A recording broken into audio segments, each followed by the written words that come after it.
everybody to the July meeting of Planning Committee A. Before we start the meeting, I have a few housekeeping announcements to make. First of all, there's no planned fire alarm test today, so if in the unlikely event we do hear the fire alarm go off, we will need to leave the building. There will be marshals on site to help steer you in the right direction in that case, but it's likely to be out of the main entrance of this building, and then we muster about 100 metres up the road in that direction at St John's Churchyard. As I said, I think it's very unlikely that will happen. In case you need the toilets, for those of you who aren't familiar with this building, if you basically go out of that door and go along the corridor opposite it, and then turn left, you'll find the toilets down the end there. If you need to eat or drink, there are some refreshment machines in the waiting area outside this meeting room as well. I also have to say, best of luck with getting them to work, because that can be challenging at times. Finally, please do switch off your mobile phone, or at least put it on silent so that it doesn't disrupt the meeting.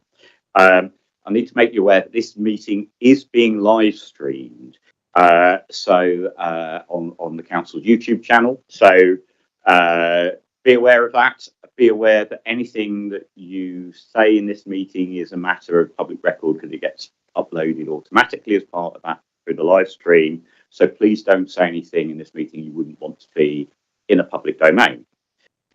Members of the public are welcome to film, audio record, photograph, or post about the public proceedings of the meeting. However, I would ask that you're considerate to other people in how you behave in this room, and take care not to disturb the proceedings if you do so. If you are filming or taking any photos, please do not take photos of other members of the audience. Keep your cameras facing towards this people. Thank you.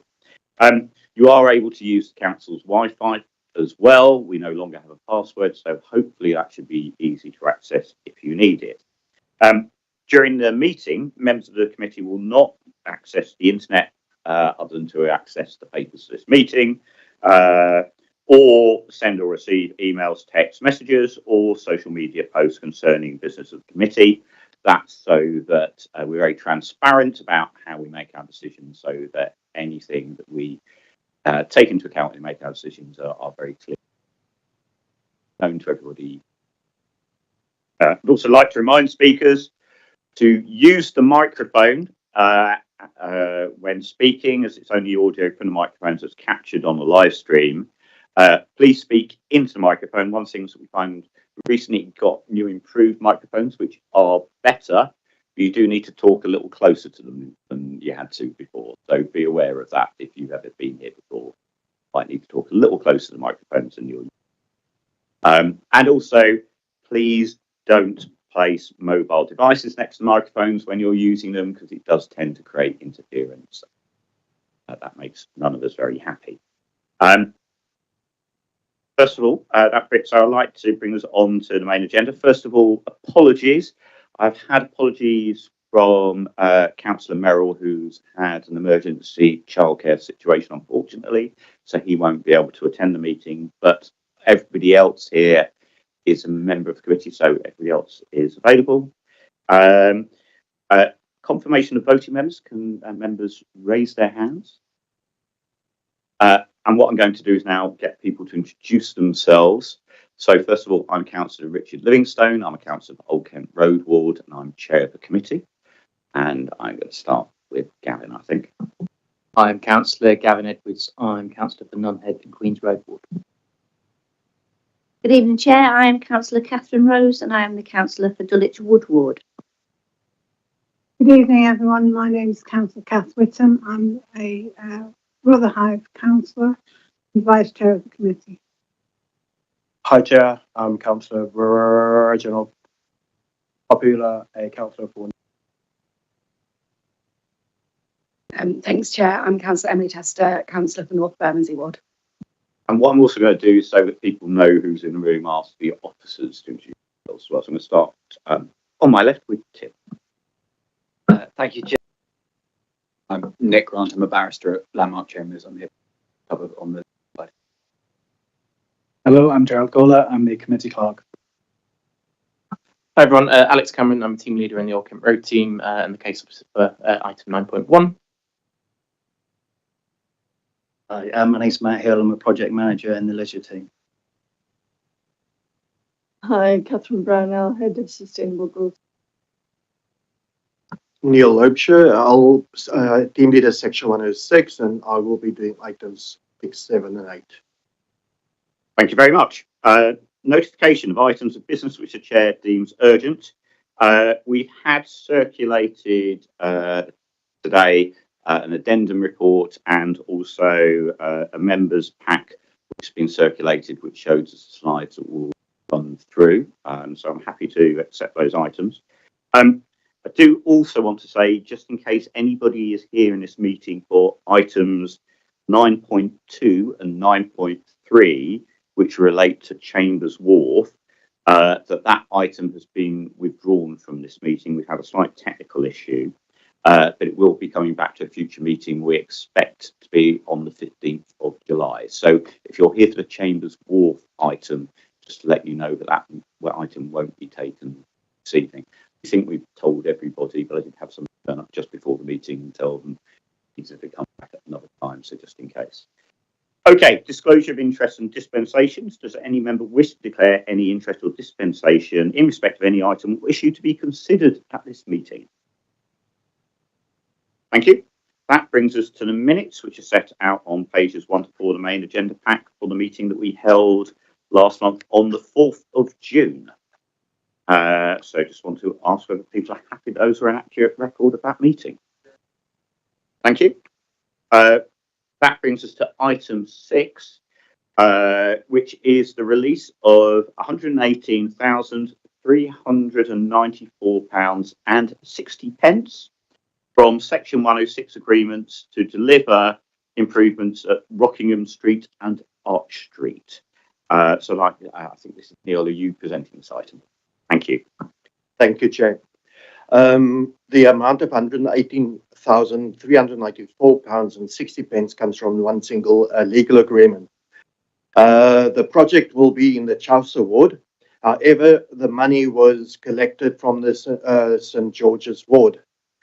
The money was collected for community facilities.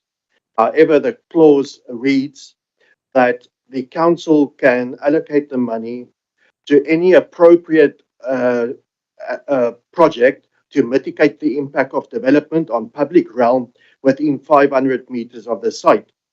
The said site is Eileen House, and the project that we are discussing tonight is within 250 meters from Eileen House. The project will be managed by the Sustainable Growth North team. The monies will be allocated towards a new project which involves resurfacing of existing footways and carriageways, installing street lights along a pedestrian strip known as Rockingham Road, spanning from North Kent Road to Rockingham Road. In Appendix 1 of the report, you will see where the works will be carried out. Rockingham Street and Arch Street are commonly used pedestrian routes for residents visiting visitors to reach Elephant Castle National Railway Station, Elephant Park, and the Latin American community within the arches. The current conditions of the roads are poor, therefore there are several potholes, making them unsafe. The project is part of a broader strategy focusing on the improvement of the local area. It involves refurbishing the arches and revitalizing Latin American and African businesses. The route will offer direct access to the new Elephant and Castle Town Centre when it opens in 2026. We expect an increase in footfall. Consultation will be carried out when we do the design of the development. At the current moment, we respectfully ask members that the money should be released towards the Rockingham Street and Arch Street improvements. Thank you, Chair. Thank you very much. Question. I've got a very quick question, just to clarify. I think you said that Rockingham Road linked Rockingham Road and New Kent Road. I think from looking at the map, it's that route along by the railway line, isn't it, between Rockingham Street and New Kent Road? Just to clarify that. That's correct. Sorry. Thank you. No, that's fine. That's fine. Just clear on that. Any further questions? Councillor Tester. Thanks, and thank you for the report. I just wanted to ask a question about, I know that we're not kind of considering the proposals themselves today, but if there has been any kind of conversations with, I believe, L&Q that own the Arch Street buildings that are currently empty, because I think there might be some harmony needed between those two kind of things, and if that was part of the sort of scope of this, because obviously those buildings are currently empty and have been empty for quite some time, and there's a lot of sort of disrepair externally that you can kind of see on that might detract from any improvements that do come as a result of this money. Chair, Catherine Brownell is here to answer these questions. I'll pass it over to her. Hi. Yes, we are talking to L&Q about that building. Actually, some of the street lighting is connected to their plant room. So, yes, there's a whole piece, and this is the sort of beginning of building up some money so that we can do proper analysis, massing capacity, feasibility studies to work out what we can. Very helpful. Thank you. Any further questions from? Okay. I'm going to move us on to a resolution on this, if people are happy. So I'd like to move that we adopt the officer's recommendations as set out in paragraph 1 of the report on page 5 of the agenda pack, namely that the release of funds amounting to £118,394.60, which are received by the council pursuant to the terms of legal agreement pertaining to the planning applications noted in table 1 of the report, be approved and applied towards Rockingham Street and Arch Street improvements of the public realm. Anybody wish to second that? Councillor Papu. I'm going to ask members how they wish to vote on this item. Councillor Whittam. For, Chair. Councillor Edwards. For, Chair. Councillor Papula. For, Chair. Councillor Rose. For, Chair. Councillor Tester. For, Chair. And Councillor Richard Livingstone. I'm also voting for that. The motion is carried. Agreed. That brings us to item 7. So that is the release of £200,000 from Section 106 agreements for the consultant services for Asylum Road nursing home delivery. And that item is at pages 13 to 20 of the agenda pack. So, Neil, over to you again. Thank you, Chair. The 200,000 was collected in 2 separate planning agreements. The project is in the Nunhead and Queens Road ward. The money was collected in Peckham and the Borough and Bankside wards. Neither of these legal agreements imposed any restrictions on whether and how the financial contributions can be used. The agreements state that contributions may be used for the providing of additional health services within the borough. Again, this project will be managed by our Sustainable Growth North team.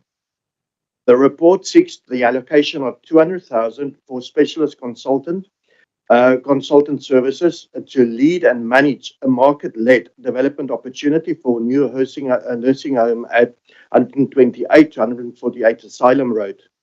The specialist consultant, James Lang Lassalle, was selected through the Crown Commercial Service Framework for their high-quality work and specialist knowledge, and was appointed as the sole supplier via direct award.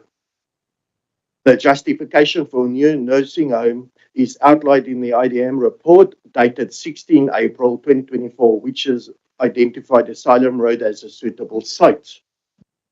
Further justification is provided in a nursing care needs analysis carried out by ACS in August 2024, which identified the demand for nursing home care continues to increase in the borough. In March 2024, a community engagement event took place during which the council discussed the possibility of using the site for new nursing home. The proposal received a positive response Once the planning progress begins, further consultation will be organised in regards to the provision of a nursing home. Thank you. Questions from members? I have got one. I mean, clearly we have, there's a great need for nursing home provision in the borough, and so I think this proposal is very welcome. I know you talked about the consultation with people who live around the site in terms of the use of the site. I'm not a user of nursing home facilities yet. I might at some point in my life. When I've been around new nursing homes, I'm sort of quite impressed by the quality of them. But I have spoken to a fellow councillor who says, well, they might look quite good to you if you don't use them, but sometimes there's issues about the layouts of new nursing homes, about sort of practicalities, about their usability, the bathrooms and showers and things. So I just wanted to ask before these plans are finalised, whether there be some consultation with user groups as well as local residents. Yes, there's a whole process that we'll be going through. This is the very initial to actually address this approach back to the market. Our selection of this supplier will be based around quality and demonstration of quality. Adult social care will be, they're fully part of the steering group. Will be at Preston of entities. But yes, absolutely. Once we are on board with that, there will be public consultation with, and we've met with them, Councillor Edwards, and local people are very keen to be involved. And we will, subjects around quality and actual usability. I know Councillor Dennis has raised issues as well about actually the usability of the room, such things, distance on that side of a bed, and all these things are. Well, I'm very conscious that there's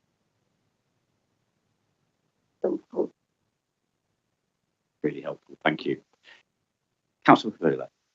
Yep, just two quick ones. For me, thank you for presenting this, of course. It's a very,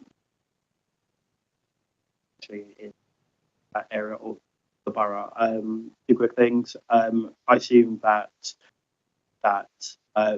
anyone that is providing these services for new building will sign up to our care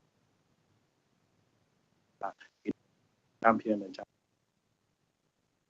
any provider from that site does use it. And my next question is just it's a wider question about who is actually going to run it or going out ascertain who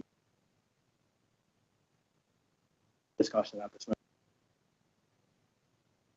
whether it's going themselves have a service level agreement run those. Yes, it's going to be operator-led entities that are coming forward. They are primarily operators, but they've got the track record of actually delivering through funding the facilities themselves. What's good about that is that they know their operating model and they're building something that they know works, and we will do all the due diligence. And yes, absolutely, the residential care charter is just of how we will judge the selections. Thank you very much. Any further questions? Oh, Councillor Tester. Sorry, I thought you said. Sorry. Before you speak, could I just remind people again to speak closely into the microphone. So I've been told we're not capturing everything. So, just to alert people to that. There we go. I'll speak very closely into the microphone now. Thank you, Chair. I think it would be remiss to not sort of make a remark and ask the question of why are we proposing to spend this money? I think it's necessarily covered, particularly in the report. So I was wondering if you can just sort of explain why that is going to consultants. We don't have, we've got obviously adult social care working very much alongside us, but the connections with the operators out there that are actually developers as well, that's a specialist knowledge base, and we've been working closely with Jones Lang LaSalle prior to this as well, that does require that specialist sector knowledge and connections with the people that are in the field at the moment, which we don't necessarily have. We have partners, but an independent like JLL will have a broader, they will be able to cast the net broader. And actually, we are progressing, and it's turning out to be very positive in that respect, in terms of who they're able to bring forward to talk to us. Thank you. Just to sort of clarify, it's to do with the more specialist nature of this as a sort of development, because obviously thinking of it was a more kind of traditional residential development, that we would have kind of the in-house capacity to be looking at that when doing that ourselves. Yes, that's absolutely right. We're looking at operators who also have the know-how and the evidence base of delivering on the development side as well. Okay, is that helpful? Thank you. Any further questions from members of the committee? In that case, I would like to move that we adopt the officer's recommendations as set out in paragraph 1 of the report on page 13 of the agenda pack, that we release the funds amounting to £200,000, which were received by the council pursuant to the items of the legal agreements pertaining to the planning applications noted in table 1 of the report, be approved and be applied towards consultancy services to lead a market-led development opportunity for the new nursing home at Asylum Road. Is that seconded by me? And Councillor Whittam got there a microsecond there first, so I will take that as seconding. Councillor Whittam. For, Chair. Councillor Edwards. For, Chair. Councillor Papula. For, Chair. Councillor Rose. For, Chair. Councillor Tester. For, Chair. I'm Councillor Richard Livingstone. I'm also voting in favour, so the motion is carried and the application is granted. That brings us to item 8 on the agenda, release of funds totalling £577,522.84 towards the Little Dorrit Park improvements, and that's set out in pages 21 to 125 of the agenda pack. Neil, back to you to present on this item. Thank you, Chair. The £577,522.84 stems from 16 different legal agreements. The money was generated in the Borough and Bankside ward, and the project which the money will be spent is in the Borough and Bankside ward. It will be managed by our sustainable and leisure teams. Little Dorrit Park improvements, Little Dorrit Park improvement project will benefit the local community through fencing off the play area to clearly define it from other parts of the park, helping to avoid conflict with bylaws, dog walkers, and adult entering without children, implementing a new design and to enhance entrance, paths, and park infrastructure, addressing safety concerns by improving sightlines through the removal of a high wall in accordance with Design Out Crime. The Design Out Crime report you can see in Appendix 1. The design which will be produced is available to see in Appendix 2. The program involves the implementation of improvements to the park to enhance safety, accessibility, layout, coherence, and ease of maintenance. These improvements will improve the visual appeal of the area to provide a high quality facility for sports, play and other leisure and cultural activities.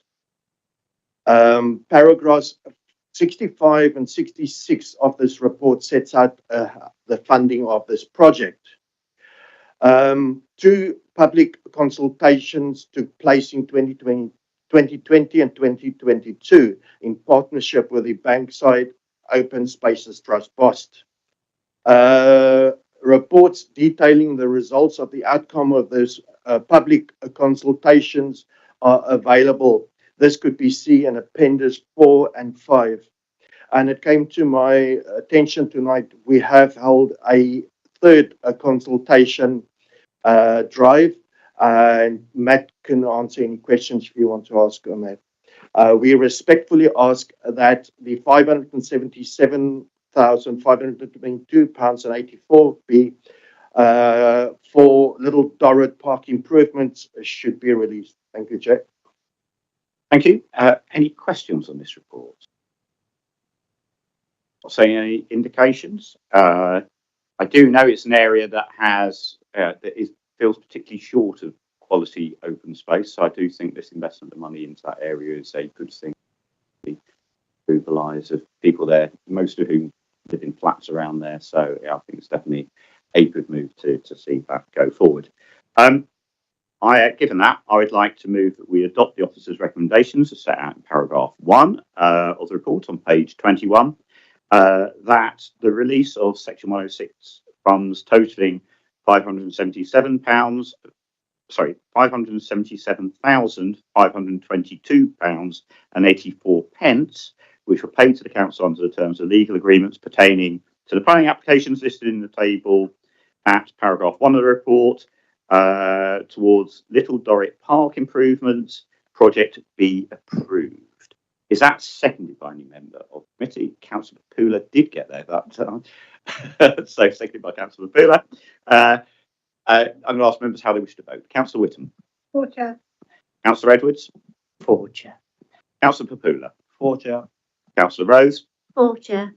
Councillor Tester. For Chair.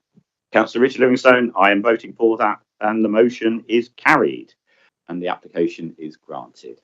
So Neil, you're welcome to stay longer, but you're also welcome, and Matthew as well, to leave if you wish to get home early. Thank you very much. Okay, that brings us to item 9 of the agenda about development management. So next item of business concerns the determination of planning applications. I'd like to remind everyone how we conduct our business. First of all, officers will present a report, outline the recommendations and answer any questions raised by the committee. Then, if present and wishing to speak, the following may then address the committee for no more than 3 minutes each. First of all, a spokesperson representing any objectors to the application. By now, you need to have identified a single spokesperson, or if there's more than one of you that wishes to speak, worked out how you will share that 3 minutes out between you. Secondly, the applicant or the applicant's agent. Thirdly, a spokesperson representing any supporters of the application who live within 100 metres of the development site. Fourthly, a ward councillor representing the area affected by the proposal.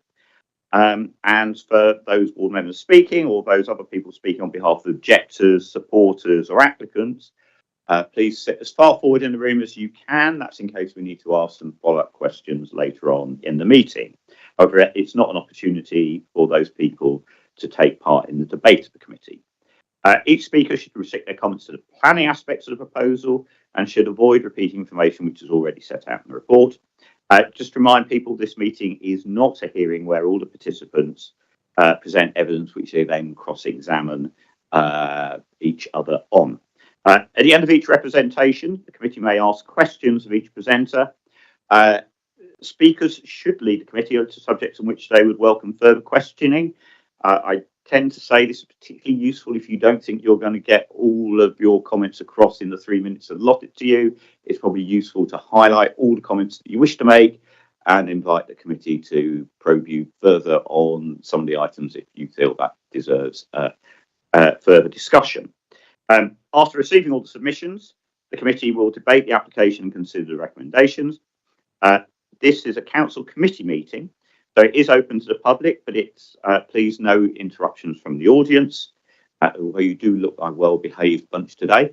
And finally, I would like everyone present to know that although this planning committee comprises of members from different political parties, we're not politically whipped. We each make our decisions in accordance with the council's planning policy and based on the information presented in the reports and that we hear about today. How we approach those applications set out in the development management report, item 9 of the agenda. And if members are happy to note that report, we'll move on to considering the planning applications. Are members happy for us to proceed? Thank you. That brings us to item 9.1, Alderstone Wharf, which is at 1 to 7 Rollins Street, London SE15 1EP. Sorry, I ought to have mentioned earlier that this item is in my ward. However, I do not have a predetermined view on the outcome of this, and so I will make up my mind on the basis of what I hear today. I do not have a preconceived view on this application. With that, I'd like to ask officers to present on this report. Alex. Thank you, Chair.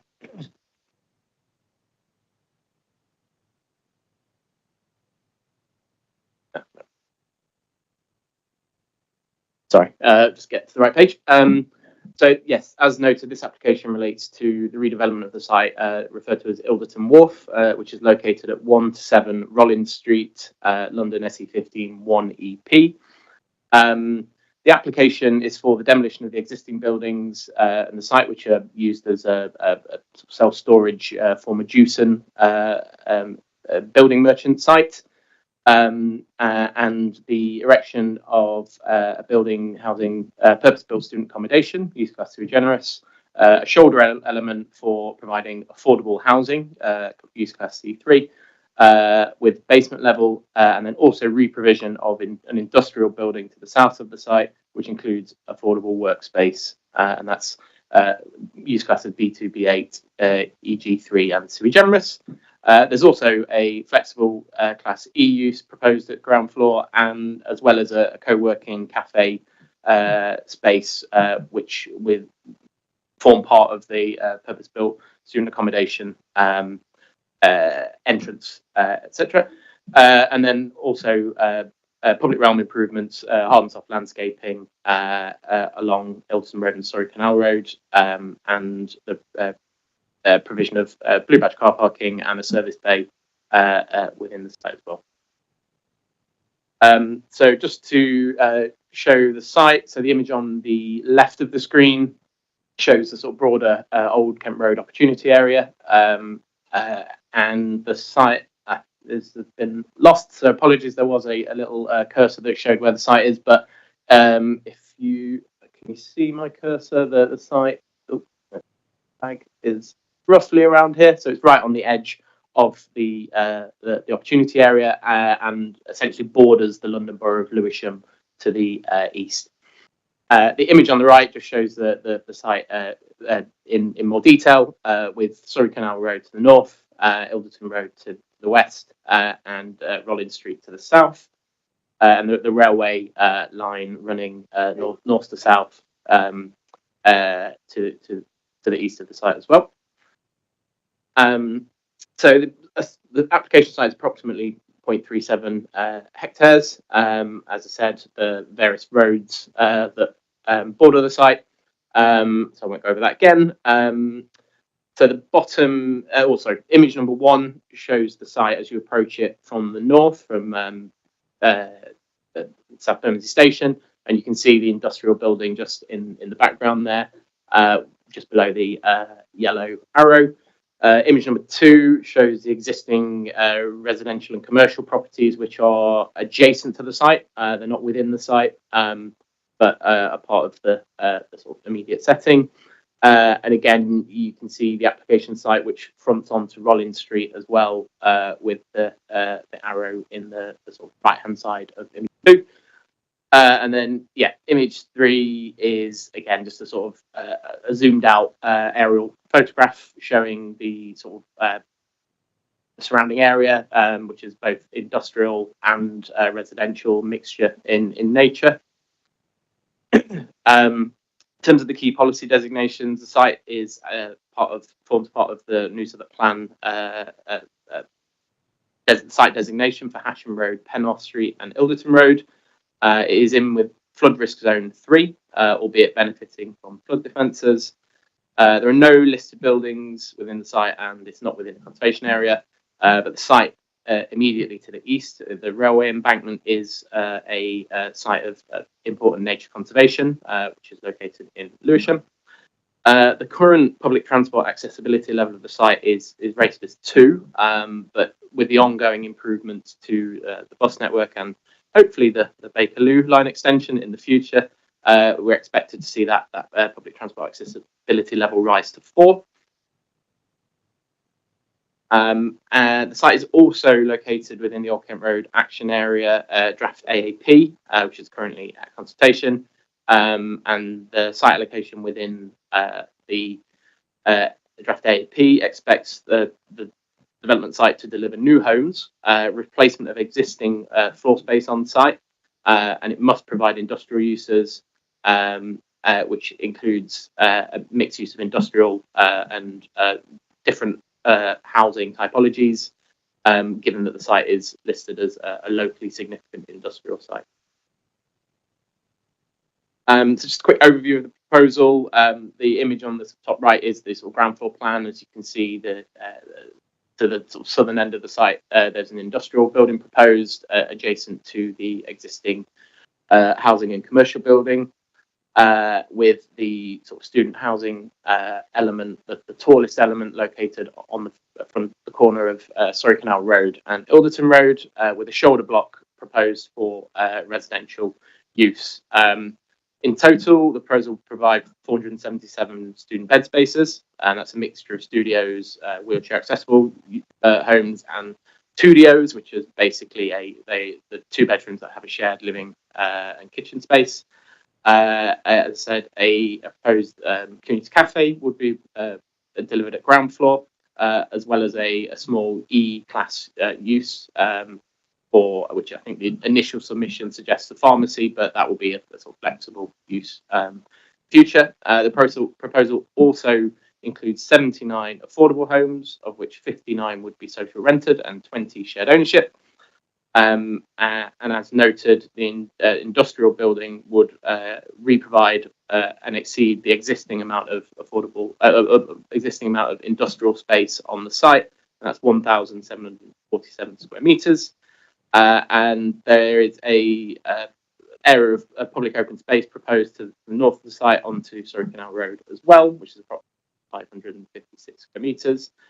In terms of building heights, the tallest element is part 23, part 27 stories, which then drops down to the shoulder height, which is part 10, part 13 stories, which is where the affordable housing is proposed. And the industrial building ranges from 1 to up to 4 stories in height to the south of the site. This is just a quick overview of some completed purpose-built student accommodation sites that we have within the Old Kent Road Action Area. We can come back to that if there's any further questions. The slide just looks at the pipeline for the development that's coming forward within the Old Kent Road Action Area Site 16, which this site forms part of, which shows that a range of uses have been either consented, built, or currently under construction. It includes conventional housing, student housing, co-living, and non-residential, primarily industrial floor space, up to an equivalent of 1,316 homes overall, against the overall allocation target of 2,200 homes. What's been delivered so far delivers 37.8% affordable housing. It's worth noting that there is an extant permission on the site, which can be seen in the image on the right side of the screen. And that was proposed for 163 homes with 53 affordable and 40% affordable housing, with some industrial space as well as open industrial yard and a flexible E-class use. Building heights are broadly similar to what proposed here, with a part 9, part 23, part 25 story building. Yeah, so just in terms of what the land use proposed, it said 477 student bed spaces, which using the GLA 2.5 bed spaces to one home calculation would be equivalent of approximately 9 homes, which would contribute towards the overall housing target. The proposal would deliver on-site affordable housing, and that's 79 homes, which is 40% on a habitable room basis. Which exceeds the requirement of 35%, and an uplift on the extant permission. Yeah, significant increase of industrial floor spaces proposed above the both the existing and the extant permission, and 12.6% of that will be provided as affordable workspace. And the site is included within the phase 1 of the Old Kent Road delivery plan, given the extant permission that's in place on the site. This would essentially replace that permission. Just look at the quality of student accommodation. There's the image on the screen shows us the 3 typologies proposed. The sort of standard studio on the left, which the sort of average size is 18.84 square meters. The 2DO in the centre, which is average size, is 39.8, and the accessible studio on the right, which average size of 25.9 square meters.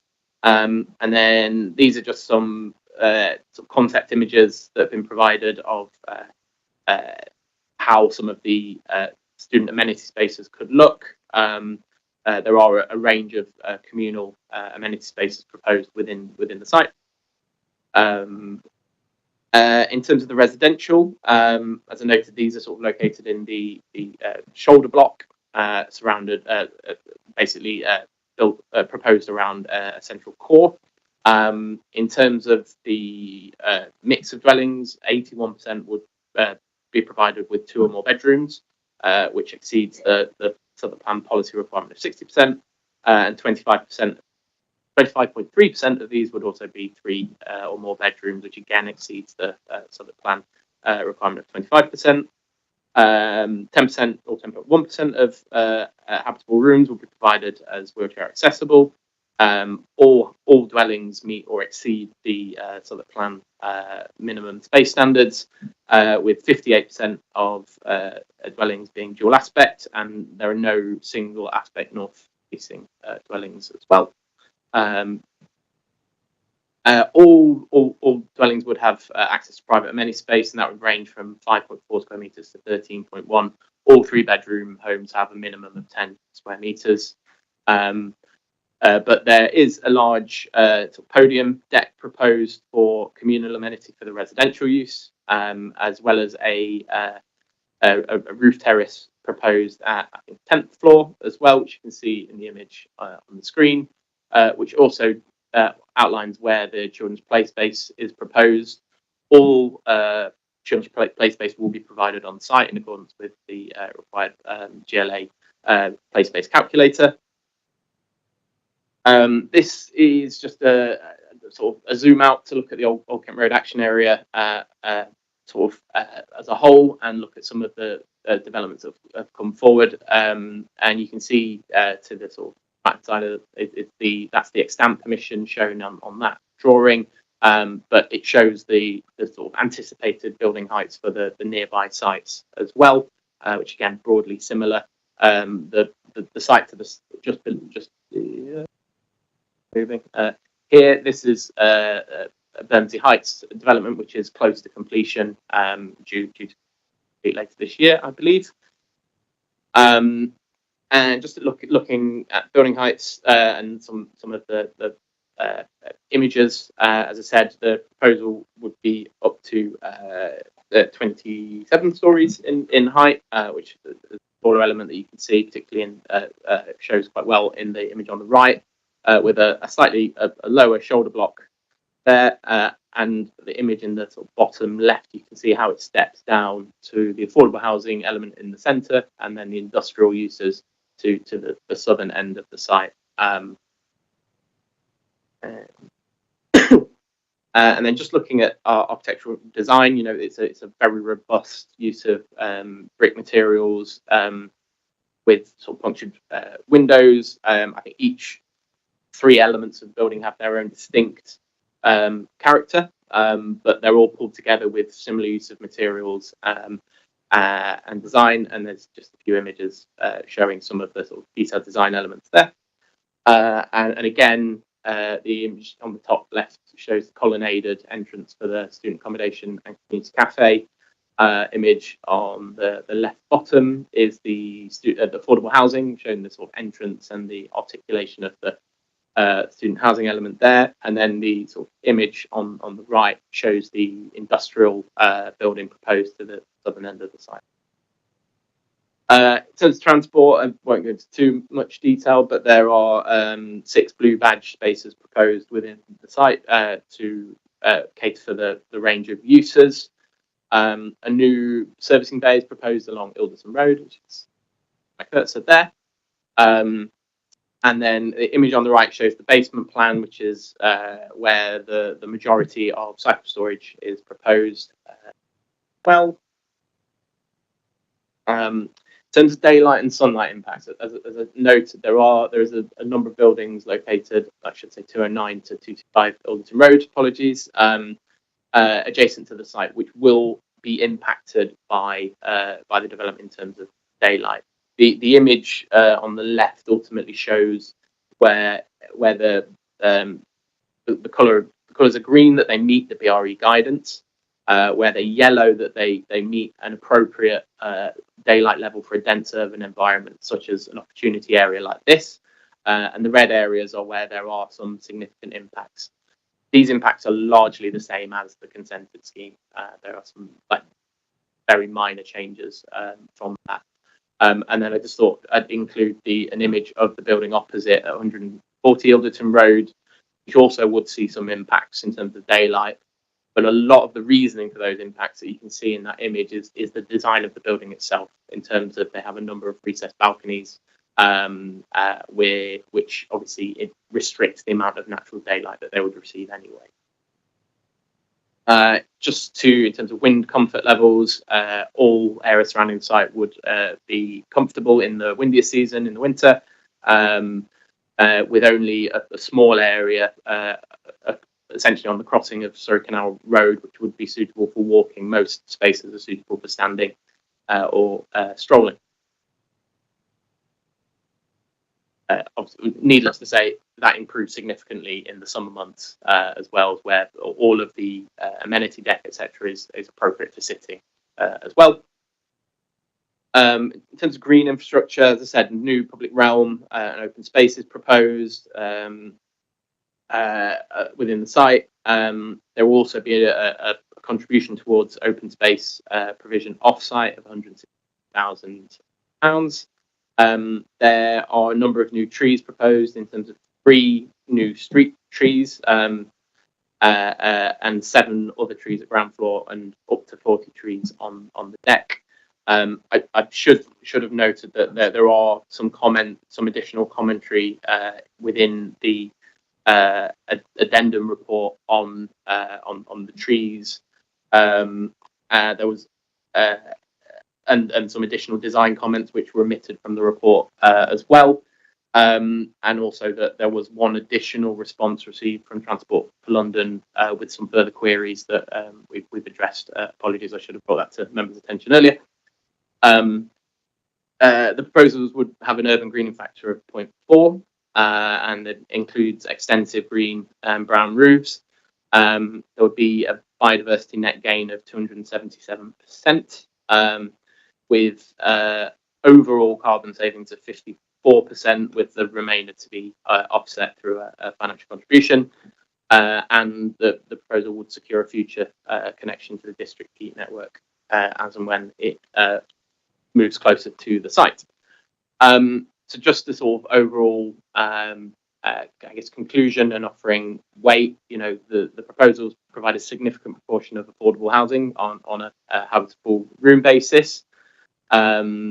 As I said, that's 79 homes, which includes 59 social rented homes, a substantial amount of industrial space, which is a significant uplift over the consent and the existing situation, including 10% or 12% through student homes, significant enhancement to the public realm and street frontages, transport improvements through footway widening, new crossing on Bury Canal Road, as well as contributions towards bus enhancements and cycle enhancements, contribution towards public open space, as well as open space provision within the site, like very high green credentials in terms of the urban greening factor and biodiversity net gain. And in terms of the buildings themselves, would be very sustainable with BREEAM excellent and significant carbon savings in excess of the required policy requirements. There will also be a significant number of jobs created from both the construction, but also the completed phase as well.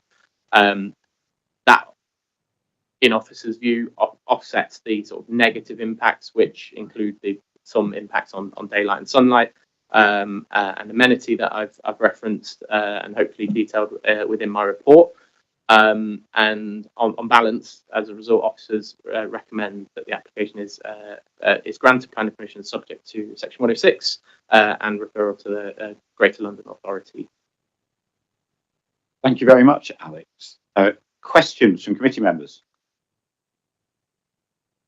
I've got a couple just to start us rolling. First of all, paragraph 238, you run through the report about the impact on daylight impact and particularly wonderfully named Shirley Chisholm Court. Not that Shirley Chisholm, I think, has much of a relationship with Southwark, but she is somebody who's certainly of note and somebody to be admired. But anyway, in terms of that building, you mentioned that a lot of the buildings there were due to the recessed balconies. Do you know roughly what proportion of the ones with the highest impact are and those sort of recessed balconies that you showed us in that photo?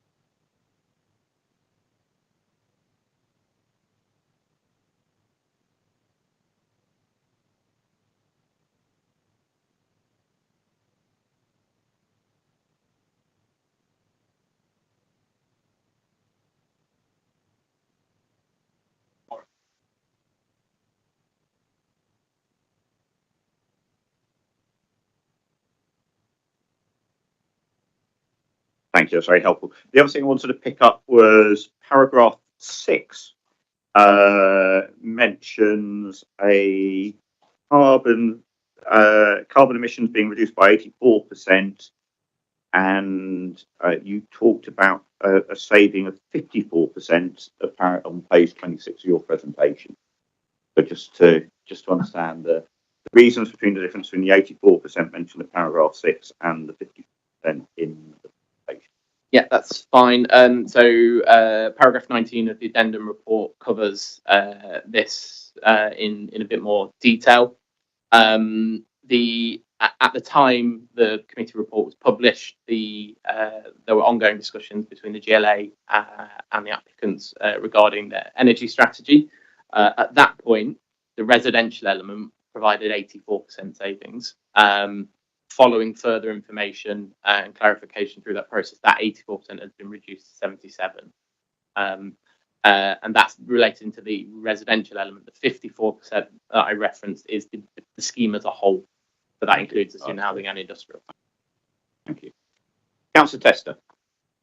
Thank you, Chair. I was wondering if you could provide a little bit of guidance on what weight we can give the draft to AAP, because I know that has an expectation that the site is delivering new homes specifically, and obviously I think there has been a lot of discussion in previous committees as to how much we can consider student accommodation to be homes, because I know it is in terms of our housing targets, but I know it is obviously of a different use class.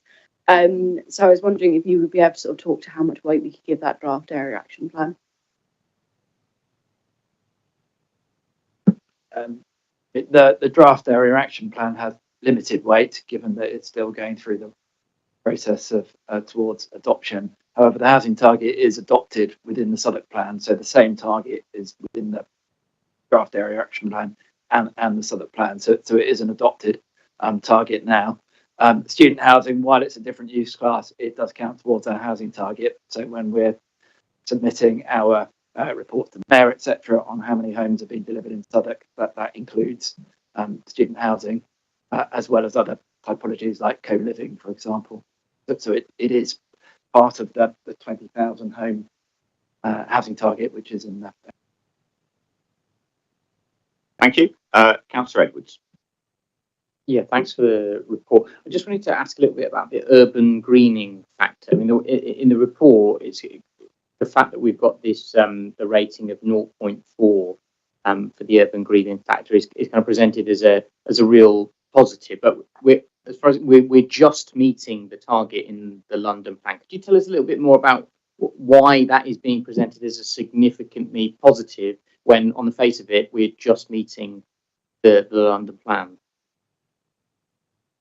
Well, I think the sort of reasoning behind us giving that sort of significant weight is the site at the moment has very limited biodiversity value, very limited public access in terms of green space. The public realm surrounding the site is relatively poor condition. I understand your point that actually it does just meet the policy in terms of the UGF, but the broader benefits of all of that planting, all of that by 277% net gain as well, which is a significant increase taken as a whole, we feel is a significant benefit, particularly when you look at the site at the moment and it's terrace fencing sort of surrounding it. It does, and doesn't have a very green or welcoming environment. So that's the sort of rationale for. Councillor Rose. Thank you. I've got some questions around the play space as well, but I'll start off with transport and some of the trip generation information. So forgive me if my reading of the report hasn't been as comprehensive as I might have liked and I've missed it. But you've done work around from chapters 277 through to sort of 285 and beyond. It notes the residential element trip calculation and then the student element transport assessment and trip generation. But I couldn't overtly see, well, it says 15 trips within the AM peak and 12 within the PM peak for the commercial uses, and all apart from 2 being undertaken by sustainable travel modes. But we don't yet know what the industrial use class that will go into those units will be. So that calculation is quite limited. So I wondered what scope there is to understand what method of sort of preference we would set or our expectations about what would go into that wouldn't suddenly distort volume of trips based on what it's been submitted. And then whether you actually thought that the servicing bays would be wholly sufficient for that as well. But I do note and welcome the reference to sequencing the student term time drop off and pick up points. But as I will take up with the applicant, I've got some questions around their indication of direct lettings and their ability to control that if there's multiple sources of tenant, if you like, rather than it different to the university managing that process. So that's something else separately. So that's the first question. And then on the other related transport points, it sort of links to green spaces. You're right, the quality of the public realm is limited in that area. So any sort of on-site green amenity space and play is really welcome. But I did wonder whether there would be more to do in improving direct links for smaller children and, well, children of all ages to access potentially improved play provision on the existing sort of established estates slightly further down that might well be on the route to school. And also, you mentioned to Brimington Park and other areas, but I also know that, well, do you know, is my question, where we are with the build out of the Brimington Park improvements and other park improvements along Old Kent Road, which are linked to other developments that, as I understand it, and my knowledge is that they haven't yet been completed. So in some respects, you know, the amenity space available to the community that will move in here is reliant on some other factors outside of this application, but that means we should make sure that this application provides as much as possible in terms of on-site provision, and perhaps it's some of the allocation that's already been indicated for improvements goes to meaning that, you know, that these children get to play and integrate, and there are benefits for children living on our estates further down that probably could do with investment in play provision as well. So I'll leave it there for now, but those are my main points. Thank you, Councillor Rose. I think Tim maybe can help on the sort of Brimington Park update. I'm not 100% sure myself, but I'll pick up the transport comments first of all. So yeah, in terms of the trip generation for the commercial users, that essentially relates to commuter traffic or commuter people, so people that work within those spaces. There is a separate assessment for the impact of servicing within the sort of later chapter as well, and they're based on the worst case scenario so that uses a database called Trix, which looks at a sort of variety of developments at comparative schemes, and works out a sort of average ultimately of the amount of vehicles that would be expected. So that's the sort of database that's been used. As I say, it's been based on the sort of worst case scenario. The applicant's transport consultant can probably tell me in detail what those industrial uses were, but it is based on the worst case scenario. So we're satisfied that the servicing and the trip generation will not be significant in terms of particularly car trips as well. You touched on the servicing bay in terms of its, I guess, adequacy. There has been a lot of ongoing discussion about how best to serve the site. So it's a challenging site. It is relatively dense development.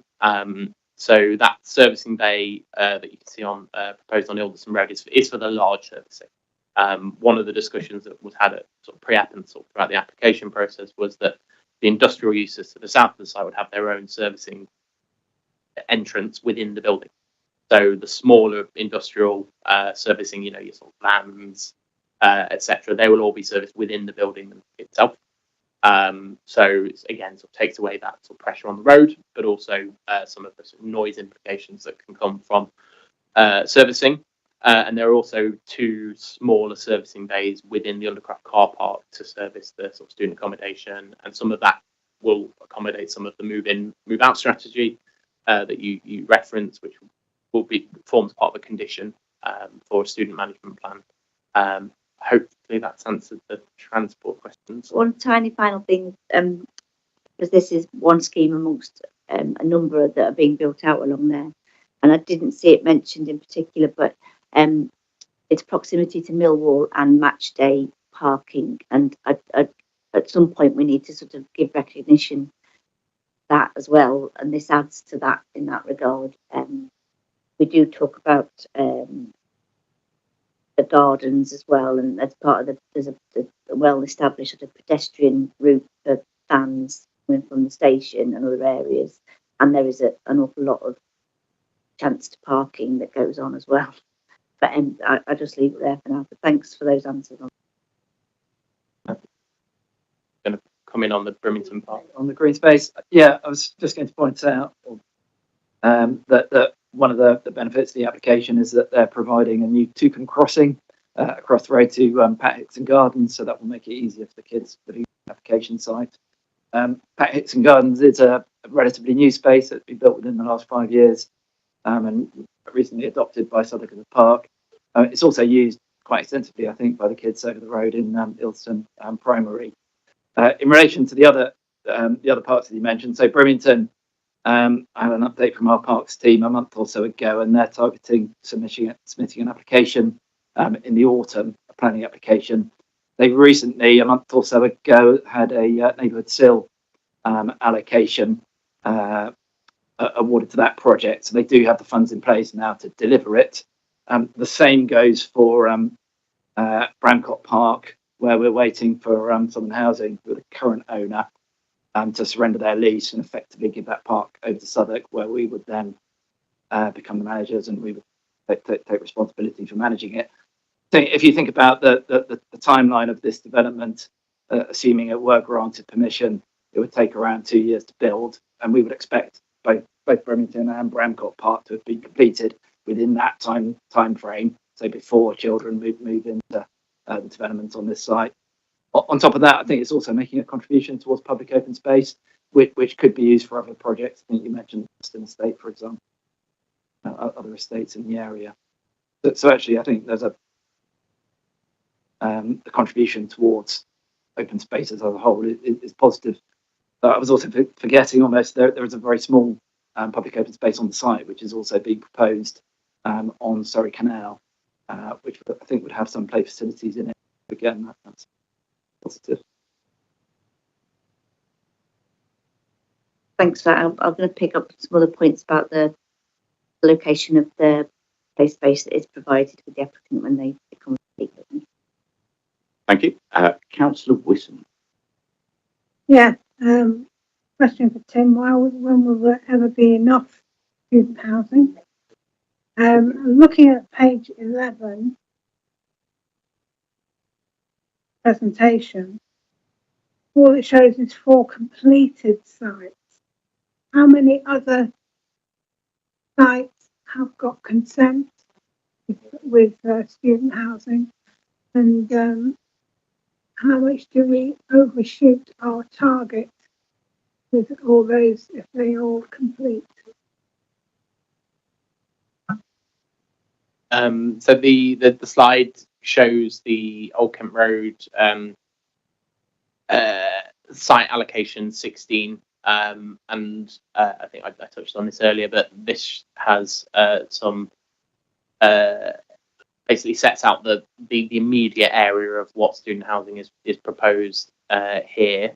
I think my officer report covers in a bit more detail about what the sort of other consented schemes are through. Check the paragraph off the top of my head.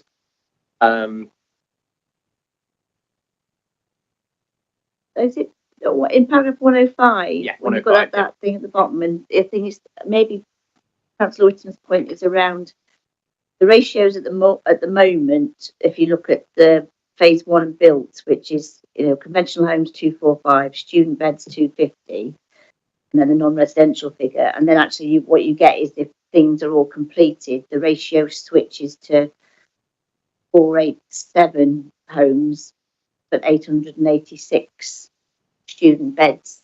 So that level pegging, unless I read it wrong, suddenly changes. But is that ratio in line with policy? If it's a 2-to-1 thing, is that what's the threshold for that? I mean, I know it's scheme by scheme, but maybe that speaks to Councillor Whitton. Just unless I've got that wrong. I mean, I think we pick this up later. I think in debate. I mean, there definitely is a very big concern about the high volume of student accommodation coming forward in the Old Kent Road Area Action Plan. It's we have a target of 10,000 student homes across the entire borough, of which well over a third are in Old Kent Road ward in terms of permissions that have already been given. We've already we're about 3,500.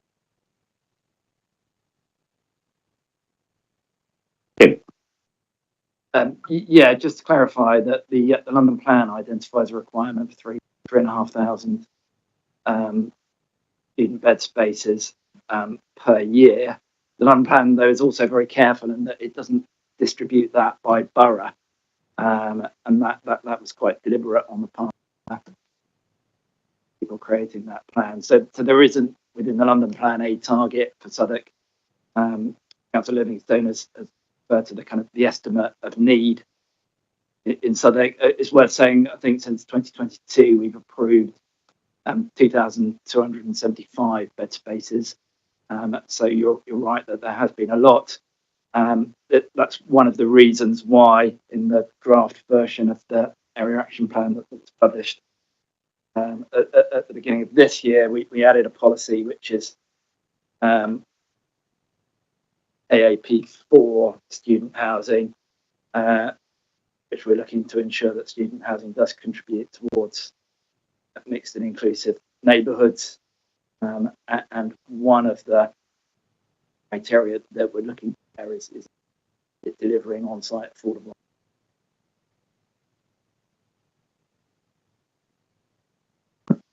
Okay. Any further questions at this juncture from members of the committee? In that case, we will move on to representations. First of all, is there anyone present who wishes to speak in objection to the application? I am not seeing any indications. People, no, nobody. Right. In that case, could we have the applicant or the applicant's agent come forward? Thank you. Thank you very much. So what I'll do is I'll allow you to introduce yourself, and then I'll give you 3 minutes to speak. And at the end of that 3 minutes, you members of the committee may ask you some follow-up questions. Over to you.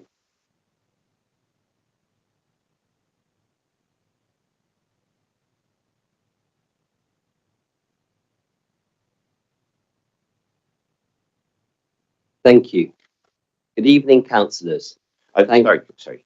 Just for the record, could you just introduce yourself? Sorry, Alex Springer from Fifth State, the applicant, developer, and future operator. Thank you. You have 3 minutes. Good evening, councillors. Thank you for the opportunity to speak about our mixed-use community-led proposals. My name is Alex Springer, principal of Fifth State, the applicant, developer, and future operator. Fifth State creates affordable, sustainable, and community-focused living and workspaces. In 2022, the previous owner of the site received consent for residential-led development, which rehoused Jewson builders merchants on site. Jewson have since changed their strategy and vacated in 2023. Fifth State began a positive pre-application process in early 2024. Working with the council and local community, we have developed proposals which represent a significant enhancement to the extant consent, addresses local wants and needs, and is deliverable. This includes 79 traditional affordable housing units. This calculates as 40% affordable housing. This is an increase of 30% from the extant consent. 59 of these homes are social rent, a massive 68% increase from the extant consent. A purpose-built industrial unit with more than double the affordable workspace to the extant consent. Student accommodation, which will help ease pressure on the local private rental market. And the creation of active street frontages, the retention of all trees on site, and the provision of a safe and inclusive outdoor public realm, which is more than double in size than the extant consent. Due to our extensive consultation, we are proud that our planning application has received multiple letters of support and 0 objections. We are grateful to have received support from both Ilderton Primary School and Bonamy and Bramcott Estate TRA. Thank you, Kiri, for attending. Kiri and the TRA residents identified the need for a pharmacy. We have therefore prioritised this use on the ground floor. They also requested safe places for children and young adults to go after school. We have proposed a shared community cafe, which we will offer the use to charities and local groups free of charge. When visiting Ilderton Primary School, we identified with the school's headmaster, Derek, that the playground needed improvements. We therefore have committed £30,000 to carry out these works. We feel part of this great community and intend to be here for a long time. Subject to your decision this evening, we plan to start construction in 2026 with a target completion date of Q2 2028. We're committed to growing our relationships with our neighbours through regular meetings during construction and operation. Thank you. Thank you very much, and well within time. Members of the committee, question. I'm going to go to Councillor first. Thank you for that speech. I wanted to pick up one point in your speech that you said that the original consent was granted in I don't think that was the case, having looked on the thing. It seems as though that the actual legal agreement was signed in June 2024, and then just 17 days later, an EIA application was put into the council. This sort of, did you at any point consider having a more kind of conventional residential application? I appreciate that we are kind of considering the application at hand, but I do think it's relevant given it was so close between the two applications being considered. Thank you for that question. So the resolution to grant was in 2022. They took a long while to sign Section 106. That was the reason, because my understanding is the scheme wasn't deliverable as a residential consent, that existing one. To answer your second question, we as Fifth Estate are developers and operators of alternative residential accommodation and workspaces, but our key factor is we always deliver traditional C3 affordable housing alongside that, and we create mixed and balanced neighbourhoods. But yes, it could be residential, but that's how we look at sites. The key thing is delivering affordable housing. Councillor Rhodes. Thank you. Just picking up on some of the points I'd raised with officers previously, in relation to the play provision, what other options were considered apart from instead of placing the provision for toddlers on the 10th floor? And can you also outline the proximity of the play space to the student amenity space in terms of the impact on both sets of communities in terms of different usage times or noise or disturbance from around that? And then finally, if those spaces are high quality and you protect and ensure that those 45 trees survive over time and you tender to those spaces well, will the cost of maintaining those spaces be cross-subsidised from the student and residential, or what will be the level of ongoing service charge for the residents of the affordable housing? And finally, on the affordable housing, if in the interim, since if consented to, the scheme will be constructed in 2026 and then finished, if legislation changes around complex ownership models of housing, would you convert the shared ownership portion to affordable and social rent as well? That's applicable to you. Sorry. I'm going to answer your last question, and all your other questions I'm going to invite, if that's okay with you, Amy, our landscape architect, who can help me answer those questions, please. So in answer to your last question, we're working with an affordable housing provider, Wandle, who are registered with you guys, and they've designed both. They've helped us design the unit mix and the tenure split. If they, at the moment, this is what our planning application is. If they prefer to change it all to social at a later date, then that wouldn't be a problem to us. But this is the application you see before you. And is that a similar arrangement as that they would manage service charges and the maintenance regime for all the public realm spaces and the common areas as well, or would that be done by Fifth Estate? That would be through Fifth Estate, the developer of the student. The lettings through Wandle. Correct. Okay, you're going to bring your colleague forward to ask something. Yes, so if you could, just for the record, introduce yourself as well, so that we have that. So that's very helpful. Hi, my name is Amy Whittingham. I'm a landscape architect at HTA. Okay, thank you. Just getting to go to that. So to answer your first question about the location of the play, we thought it was most appropriate to have the older play, so 12 plus play, at ground floor, and we're really excited by the opportunity to make a really inclusive area. We think it's quite nice how the space is co-located next to the co-working space, so that we're creating that sense of community, and we're creating a really lively, active space down there. There's a combination of games tables, but also social seating. So that can be used by teens, and we were really keen to include social seating. So it was particularly kind of looking at guidance on making space for girls, and also making sure that it's multifunctional at ground floor. Within at the podium and roof terrace levels, we focused on plays for sort of 0 to 11 years. With the majority of the plays obviously within the podium space, and we've made sure that we've kind of providing really large areas of consolidated, meaningful play in those areas which are sort of set against that green backdrop, so that we have a really kind of rich amenity space as well.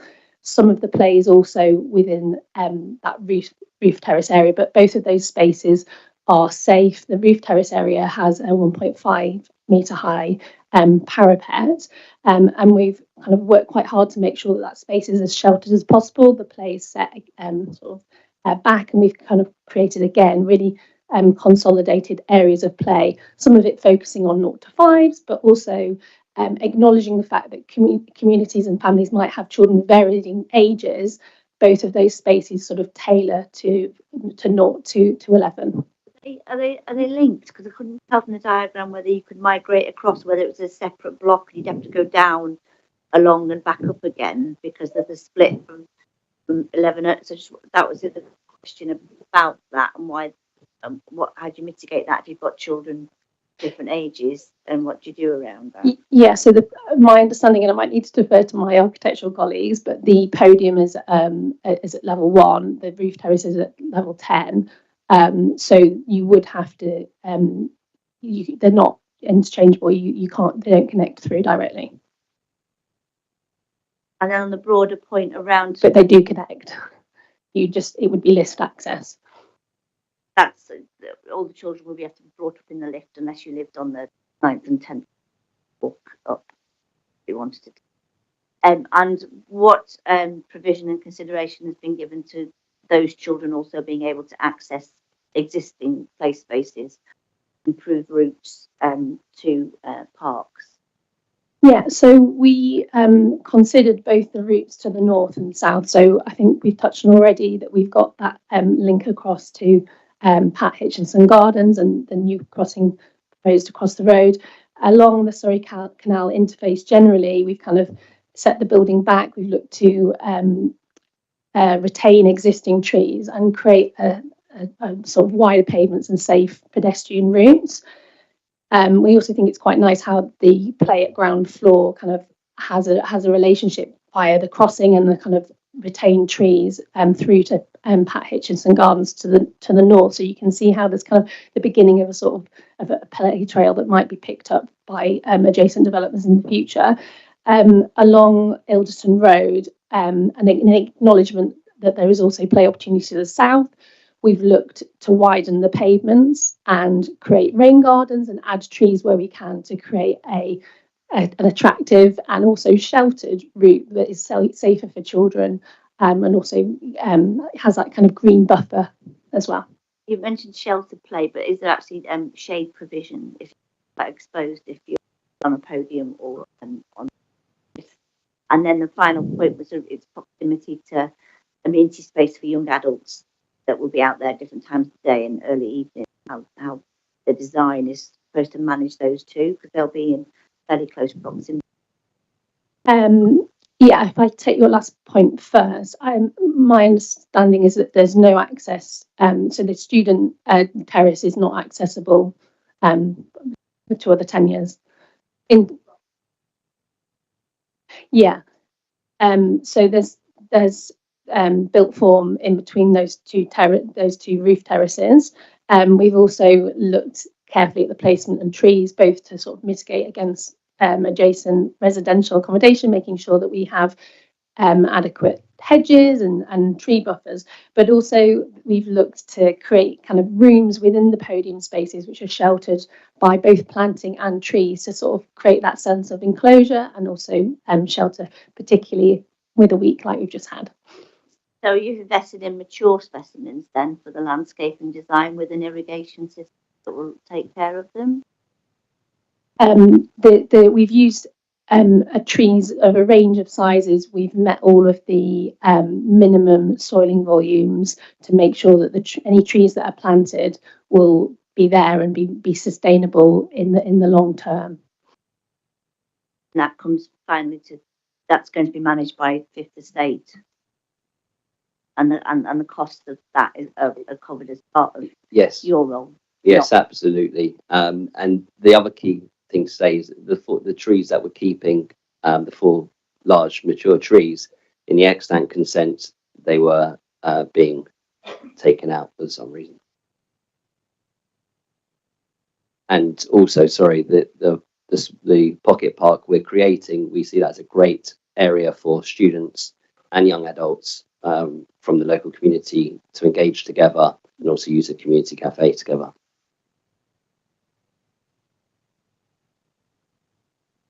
Okay, thank you, Councillor Ward.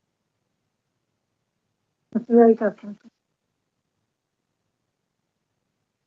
Right. Any further questions for the applicants? I did want to go back to the issue about daylight impact on Shirley Chisholm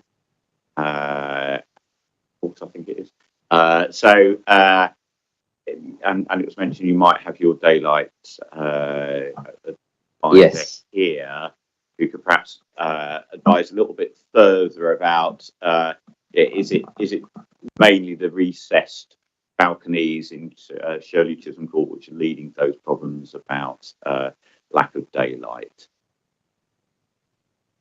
Hi, I'm Gregory Francis, Director of Urban Light Surveys. So the VSC, the BRE have a standard of 27% VSC, which is the general target. And for example, some of the most recessed areas of Shirley Chisholm record just 2.25% VSC at present. So in that context, it only takes a very small amount of massing opposite to have 40% and above changes, but they're actually very small changes in reality. And is there any significant difference between this and the extant scheme? No. Okay, that's very helpful. Thank you. Councillor Rose. No one else asked this, so I'm going to ask it. We talked about the direct lettings policy that you seems to be your business model, if that's correct. And we've also had in the report sightings of universities and higher education institutions that are in borough and that those are close to. But I suppose part of the attraction for this area and why we're getting the cluster of student applications is its proximity to central London and the sort of even broader scope for educational institutions that are accessible and travelable to. But you don't seem to be aligning yourself with one in particular, either in borough or a central London institution. The reference is made in the report to it's on the open market for students and you'll market them in that way, and there could be a plethora of universities that students live and here and attend to. So I just wanted to understand how much of that, what proportion of Southwark-based higher education institutions would likely form the resident population, or whether this offer is a central London offer, or whether you did anything deliberately to ensure that some of the benefits of these student accommodation is done for student Southwark-based institutions, if you like. And then finally, what safeguards do you put in place to ensure that those renting these rooms and these studios and other spaces are students and not young professionals who would be allocated, who would be met with a different product, a form of housing, co-living. So I wanted to know that. And then finally, on the disabled students provision as well, with disabled rooms, how will you go about ensuring that those are let by disabled students? And will you work with charities or at specific institutions that have a requirement for disabled access rooms? Sorry. To answer a few of your questions, Southwark's policy is a developer doesn't need to do a nominations agreement with a university, and because we're providing traditional affordable housing on site, therefore there's no affordable student rooms, which we think is more important to deliver traditional C3 affordable housing on site. There's demand from King's College and London South Bank, who are both Southwark universities. There's also demand from Trinity, Laban and Goldsmiths, who are Lewisham universities, all within a close proximity, travel distance. Does that answer your question on one? Okay. There's many other questions. I didn't bring my pen. The management of it, the assurance that that students, and it might not be through anything malicious or deliberate, that you get young professionals that come to you as the direct let, and it's because you're using that model of letting, if you know what I mean, and then disabled point as well. Understood. Sorry, thank you. They'll be within the section 106, so the building can only be let out to students, and we have a management team in place, and we have to cooperate with that, and we will supply a management operations plan, and we have to keep to that. So I think we can get you comfortable in that. And for the wheelchair accessible rooms, disabled rooms, again, we will be marketing them to people in need of those rooms. And if they're not taken, then they will get marketed to people who don't need it. But of course, there will be a certain time frame where we'll be marketing as much as we can to wheelchair users. And again, we're policy compliant on that. Thank you. Any further questions? Councillor Tester. Thank you. I was actually going to build on Councillor Rose's question as well, and ask a little bit about the Tudio model, because it's not something I've necessarily seen come on an application before, but it is something I'm very familiar with, because when I was at university and was in Halton about 10 years ago, I was in a very similar sort of arrangement where I had a shared bathroom with one other person. And also like a kind of shared living space as well. Part of how my university handled this was to send out kind of a survey before people move in and try and match people up, so that, you know, you don't end up with someone who likes going out every week in with someone who's actually, you know, doesn't drink or doesn't or wants an early night and things like that. So you kind of get people with those sorts of shared interests. And I imagine your answer is that it's going to be all covered in this management plan, but I was wondering if you kind of talk to how that normally works in your sort of model. Yes, that is the case, is that when people send an application, we part of the application will be, do you want to live with someone, or do you want to have your own studio? And we will be marketing them, and they will have the choice. We really like studios because, again, when I went to university, I went to university on my own with no friends from London. I went to Birmingham, and it was great to live amongst people. The studios do have their own bar. Each unit has their own bathroom. They just share a kitchen and living space. So at least you have your own bathroom. I was going to say, as a point of clarification, if you go on to page 15 of the report, that's not what it looks like here. It looks like they share a bathroom in the bottom left of that floor plan there. I've made a mistake. Sorry. Thank you for picking that up.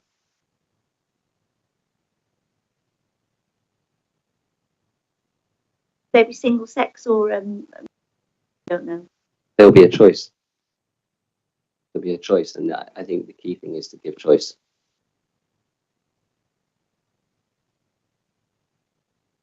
Yeah, I think we're all frowning slightly at that, and of course, if people do have that choice, you know, there might be good reasons to do that. But I think it'd be useful as part of that could be properly addressed in the management plan into letting of all this assurance. Very helpful. I've also got my director of operations at Fifth State. If you want to know more information, that could be helpful. Thank you very much.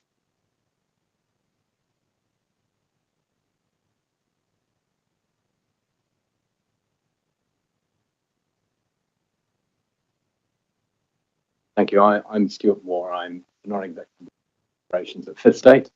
Prior to this role, I students with 26,000 student beds across UK and Europe. And I managed 8,000 units in London, including 1.7 units rent by HTA, and number of studios almost to the exact millimetre. Just to answer a clarity on this, when you're applying to any unit, you indicate what preferences. So to be completely inclusive, we look at whether we can create email only for whether we, and you'll notice, I don't know if you floor plans you have, but we can also create specific vegetarian wings in the core. And whilst I know you smile, it's very important for some vegetarians that they can't smell meat, and so we're very cognizant of that. When it comes to studios, we thought they were going to be shared by the same sex. What actually happens is we often find boyfriend and girlfriend take. They make one into their bedroom and they make the other into their study room.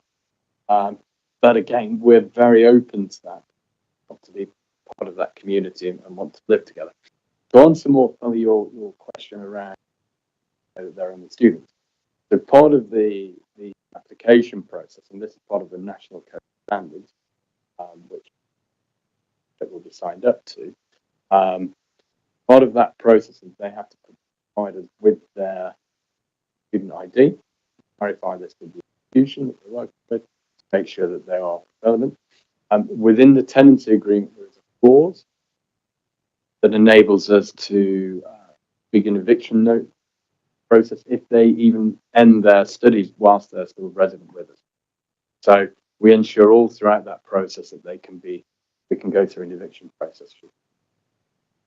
That in turn, obviously, as you're probably very well aware, is with the Renters' Rights Bill, which is likely to happen probably in this Parliament, the ANAC Code registered assets are exterior to that RRB. So it still enables us to go through that process. Thank you. And just to follow up on that point, so the lettings of the studios, don't really like calling them. It's a horrible term. I don't mean a horrible term. But so when those are let, that basically you have two people that come together and say we would like to rent this as two people. It's not a sort of marriage of two individuals. It can be a little bit of both, actually. Right, okay. It can be, and we often find that it's second or third years. So they're people that have met friends, two guys, two girls, what have you, that want to come and then live there together in one particular unit. But if somebody comes along and says, because they're a cheaper, they are a more product, people will say, I want a more affordable product and need to have a roommate. Technically, they're based on a Don's pair that you may see at Oxford and Cambridge that have been around since the 15th century. It's a very traditional design. Thank you. Councillor, is this specifically on this issue? Because I know Councillor Whittam wanted to, but was it on this issue? It has been. Thank you. Councillor Tester. Thank you. That sort of prompted a sort of slight question in my mind as well. And I was wondering, given obviously your operational experience, if you'd be able to sort of talk to the sort of rough ideas of rents that you'd be sort of charging here and how they might compare to some of those schemes that are let directly by universities. So we'll be doing a market test when we know that we can get through various planning, construction, and go out to tender on all of that. I'll leave that to Alex, who's far better on that side. We'll do a market test in that year to ensure that we can fill the building. The most important thing to us is that we have a full building, that we have a building that is vibrant and part of the community. So I'm always pushing back, saying no, we need. That's the important thing. We don't want to go sky high rents because there's no point having. Thanks. I had Councillor Pooler next. Chair. It was mentioned in the application that that there will be a commercial space specifically for a pharmacy. Have you engaged with providers or see if a feasible if that is a feasible outcome or not? As for the size, yes, but it's a bit too early to be going to the market of pharmacies because we're 2028 delivery. But size and dimensions, the answer is yes. Thank you. Councillor Rose? Can I ask about the other commercial strategy you had for the site? But I can see the mutual benefits for the existing community and for students to have access to painkillers at the bottom of their living well. I will just add one comment to that. More than half of students nowadays don't drink. Admittedly, the other half drink a lot, but half of students don't drink. So it's very different from my experience for sure. Thank you. That is very interesting. Okay, I'm not seeing any further questions, members of the committee. So thank you very much for coming forward. If you'd like to return to the public seating area, as I said earlier, if you can sort of be reasonably near the front of the seating area in case we've got any further questions that come up later. Thank you very much. Councillor Whittam. We have a comfort. I'm going to allow a very short comfort break of 5 minutes as you've asked for that. So apologies, we will adjourn for 5 minutes and be back in just after past. So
That brings us to supporters.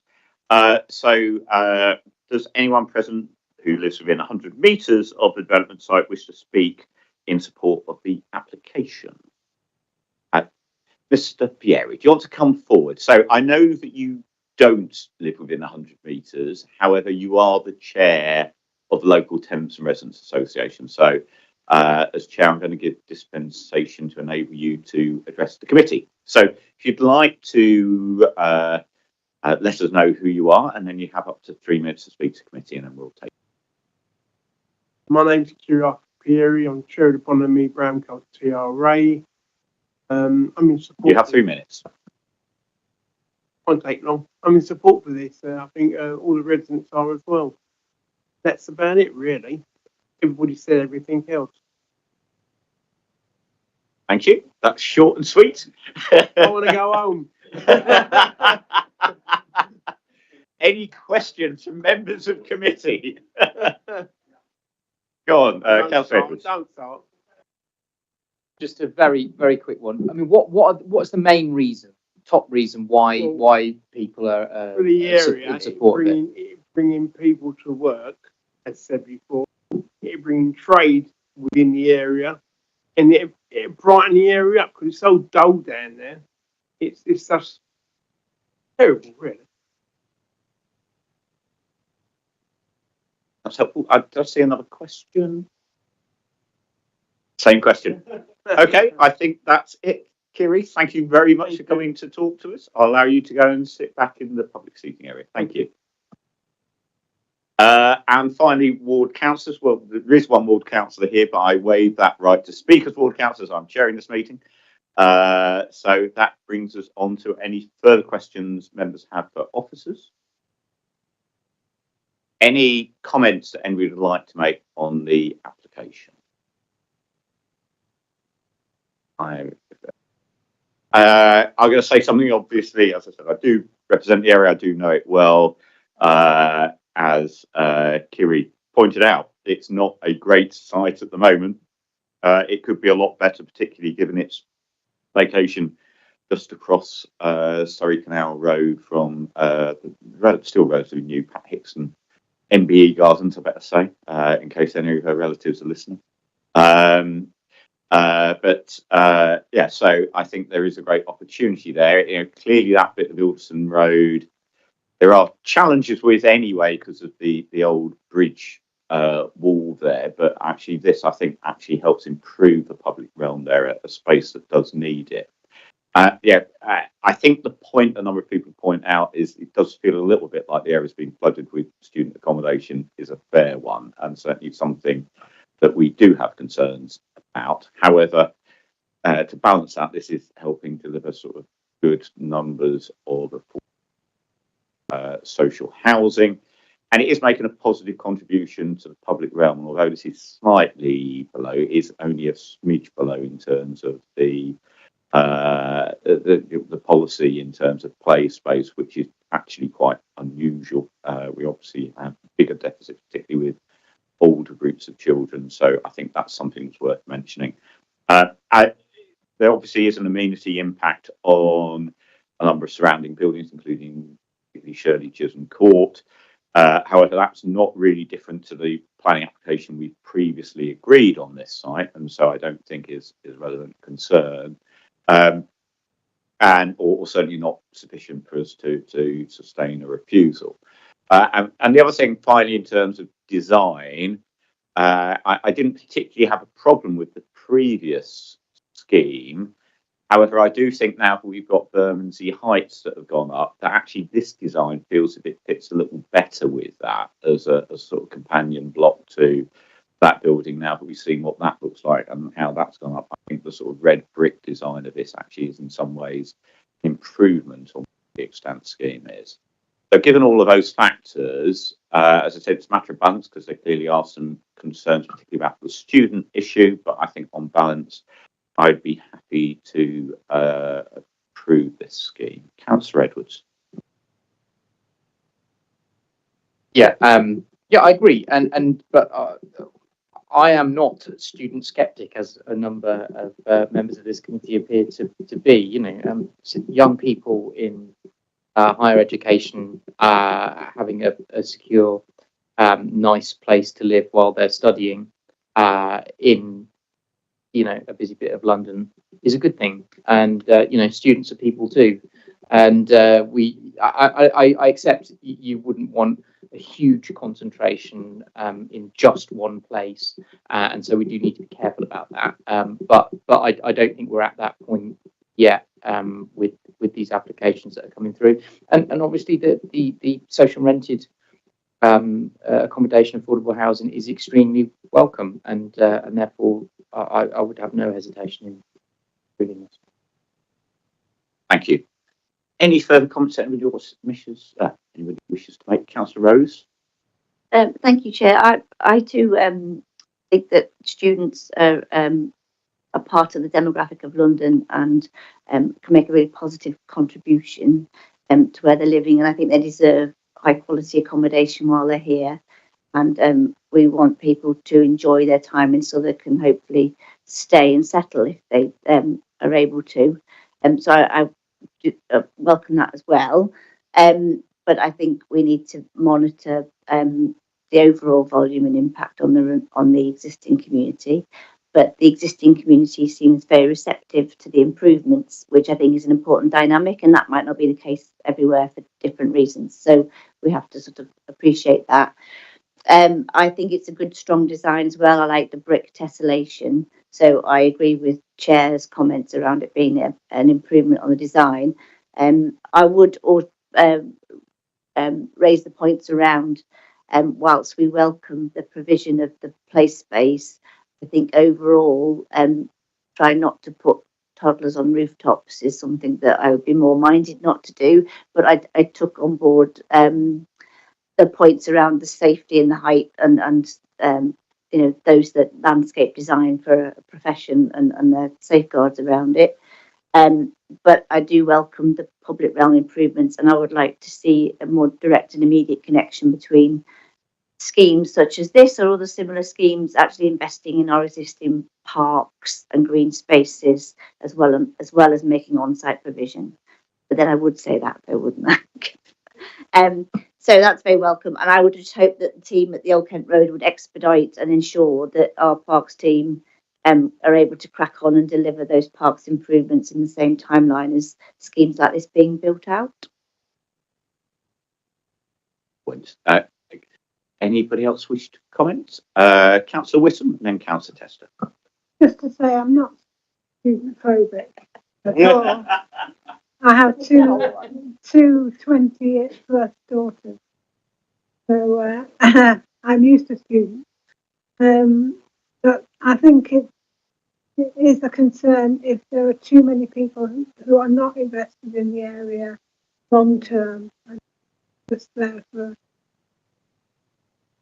20, 30 weeks a year. So, but I too like the design. It's very reminiscent of where the Decathlon is in Canada Water. I've always thought they look really smart. Quite pleased with them.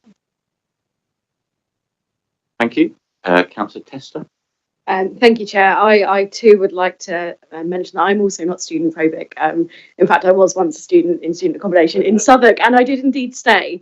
So it's absolutely not about being student phobic for me, at least. Sorry, student skeptic.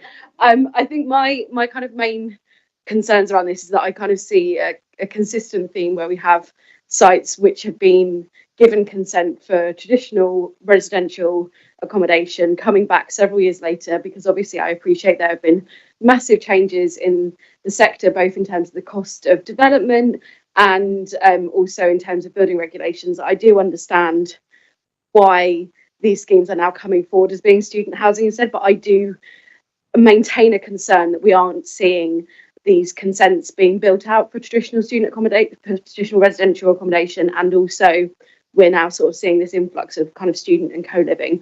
But I do accept also that, you know, the world has changed since I was a student 10 years ago in halls, that actually it's really expensive to rent in London now. If you're a student, I probably wouldn't be able to afford to be privately renting, and I can certainly see the appeal of students wanting to live in secure, nice accommodation. So I do understand that there is a need for it, but I do remain particularly concerned that we aren't seeing those applications that were originally consented coming forward. And I think, you know, I raised the kind of concerns with the applicant for this one, particularly that there was such a short period between this one actually being originally consented. I admit that it may have taken long to get that formally kind of consented, but even still, there's only a 2-year gap between a consented scheme and then a completely different scheme coming forward. And I do think that that is a concern. However, I do appreciate that that is not the thing that we are voting on here today. And I am looking at the application fresh. And, you know, I agree with all the comments made. It looks nice. It's providing affordable accommodation, which I think is fantastic.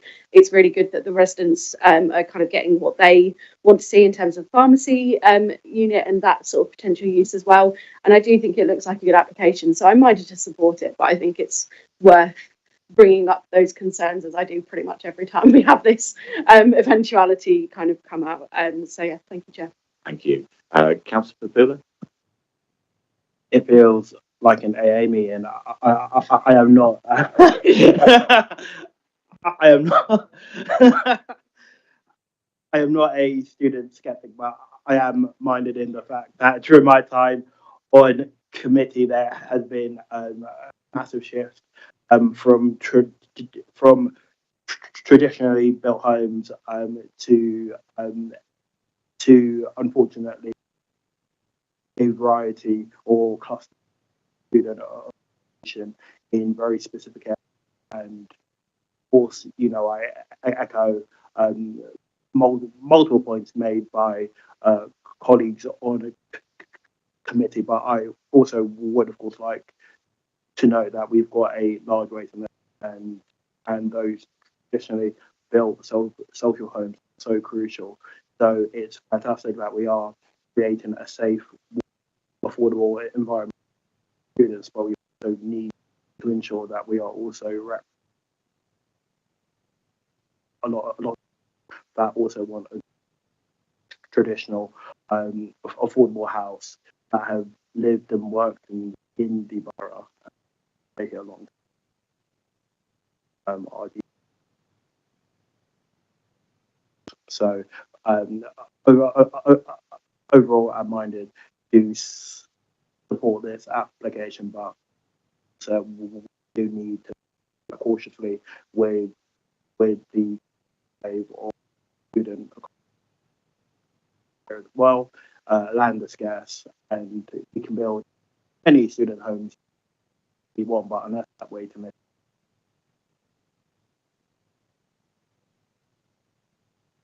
I don't think those that voted us in. Thank you. I just also want to clarify that I am not a student skeptic. However, I do have some concerns about the high volumes of student applications that are coming forward in one, which is estimated very clearly.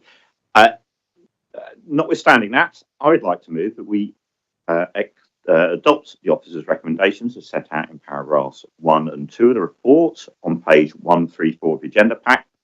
Firstly, the planning permission be granted subject to conditions set out in the report and the addendum report, and the applicant entering into an appropriate legal agreement and referral to the Mayor of London. And secondly, that in the event of the requirements of paragraph 1 above are not met by the 31st of October 2025, the Director of Planning and Growth be authorised to refuse planning permission, if appropriate, for the reasons set out in paragraph 379 of the report. Does any member of the committee wish to second this? Councillor Edwards, thank you. You got there eventually. So I'd like to ask members how they'd like to vote on this. Councillor Whittam. For, Chair. Councillor Edwards. For, Chair. Councillor Papula, For Chair. Councillor Rose, For chair. Councillor Tester, For chair. and I am also voting in favour of this. The application is granted. Thank you, everybody. That brings us to the end of tonight's proceedings. Safe journey home, everyone.